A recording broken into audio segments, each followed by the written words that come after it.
ನಮಸ್ಕಾರ ಇಂಜಿನಿಯರ್ಸ್. ನಾವು ಶಟರಿಂಗ್ ಅನ್ನ ಮಾಡಬೇಕಾದ್ರೆ ಅದು ಸ್ಟೀಲ್ ಮೆಟೀರಿಯಲ್ ಆಗಿರ್ಬೋದು ಅಥವಾ ವುಡ್ ಮೆಟೀರಿಯಲ್ ಆಗಿರ್ಬೋದು, ಅದಕ್ಕೆ ಶಟರಿಂಗ್ ಆಯಿಲ್ ಅನ್ನ ಅಪ್ಲೈ ಮಾಡಬೇಕಾಗುತ್ತೆ.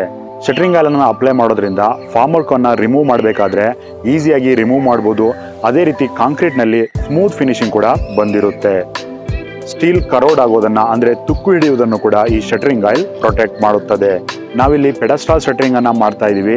ಪೆಡಸ್ಟ್ರಾಲ್ ಶಟರಿಂಗ್ ಅನ್ನ ಮಾಡಬೇಕಾದ್ರೆ ನಾವು ಆ ಪೆಡಸ್ಟ್ರಾಲ್ ಏರಿಯಾವನ್ನ ಮೊದಲೇ ನಾವು ಫೂಟಿಂಗ್ ಏರಿಯಾದ ಮೇಲೆ ಮಾರ್ಕ್ ಮಾಡ್ಕೊಳ್ಬೇಕಾಗುತ್ತೆ. ನೀವು ಇವಾಗ ಮಾರ್ಕ್ ಮಾಡಿರತಕ್ಕಂಥದ್ದನ್ನ ಗಮನಿಸ್ತಾ ಇದ್ದೀರಾ. ಇಲ್ಲಿ ಮೊದಲು PCC ಆಗಿದೆ, ನಂತರ ಫೂಟಿಂಗ್ ಅನ್ನ ಮಾಡಿದೀವಿ. ಫೂಟಿಂಗ್ ಮೇಲೆ ಪೆಡಸ್ಟ್ರಾಲ್ ಅನ್ನ ನಾವು ಮಾಡ್ತಾ ಇದೀವಿ. ಇದನ್ನ ಮಾಡೋದಕ್ಕಿಂತ ಮುಂಚೆ ನಾವು ಫೂಟಿಂಗ್ ಮೇಲೆ ಆ ಪೆಡಸ್ಟ್ರಾಲ್ ಏರಿಯಾ ಏನಿರುತ್ತೆ ಅದನ್ನ ಮಾರ್ಕ್ ಮಾಡ್ಕೊಂಡಿರ್ಬೇಕಾಗುತ್ತೆ.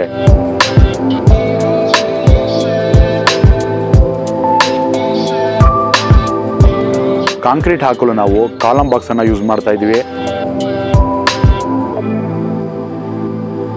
ಎಲ್ಲಿ ನಾವು ಮಾರ್ಕ್ ಅನ್ನ ಮಾಡ್ಕೊಂಡಿರ್ತೀವಿ ಅಲ್ಲಿ ಈ ಕಾಲಮ್ ಬಾಕ್ಸ್ ಅನ್ನ ಪ್ಲೇಸ್ ಮಾಡಬೇಕಾಗುತ್ತೆ.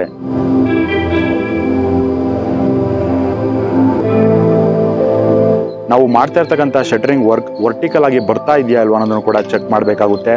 ಇದನ್ನ ಚೆಕ್ ಮಾಡಲು ನಾವು ಪ್ಲಂಬಾಬ್ ಅನ್ನ ಯೂಸ್ ಮಾಡ್ತೀವಿ. ಇಂಗ್ಲಿಷ್ ಅಲ್ಲಿ ಪ್ಲಂಬಾಬ್ ಅಂತ ಕರಿತೀವಿ, ಅದೇ ರೀತಿ ಕನ್ನಡದಲ್ಲಿ ತೂಕದ ಗುಂಡು ಅಂತ ಕರಿತೀವಿ.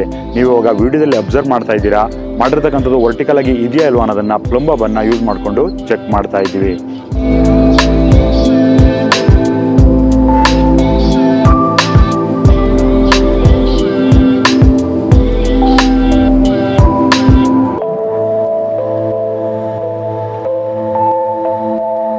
ಸಬ್ಸ್ಟ್ರಕ್ಚರ್ ಕರೆಕ್ಟ್ ಆಗಿದ್ರೆ ಸೂಪರ್ ಸ್ಟ್ರಕ್ಚರ್ ಕೂಡ ಕರೆಕ್ಟ್ ಆಗಿರುತ್ತೆ.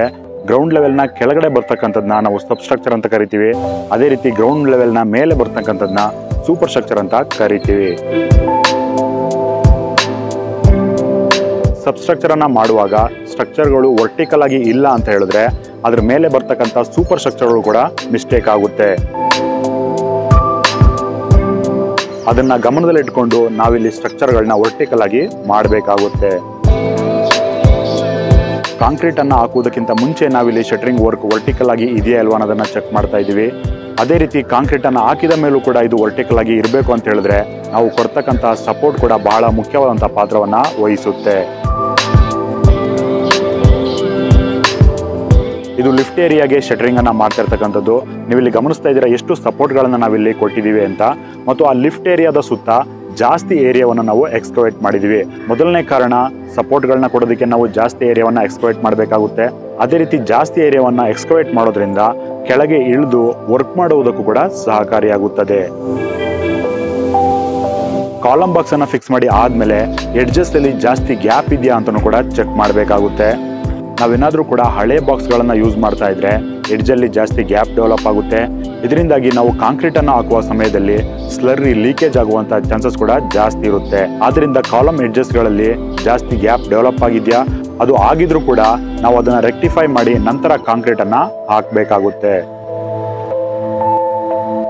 ಇದಿಷ್ಟು ಪೆಡಸ್ಟ್ರಾಲ್ ಶಟರಿಂಗ್ ಅನ್ನ ಮಾಡುವಾಗ ಯಾವ್ಯಾವ ಅಂಶಗಳನ್ನ ಗಮನಿಸಬೇಕಾಗುತ್ತೆ ಅನ್ನೋದ್ರ ಬಗ್ಗೆ ಮಾಹಿತಿ ಇಂಜಿನಿಯರ್ಸ್. ಅದೇ ರೀತಿ ಇಂಜಿನಿಯರ್ಸ್ ಕಾರ್ಮಿಕರನ್ನ ಗೌರವಿಸಿ ಅಂತ ಹೇಳ್ತಾ ಮುಂದಿನ ವಿಡಿಯೋದಲ್ಲಿ ಮತ್ತೆ ಸಿಗೋಣ.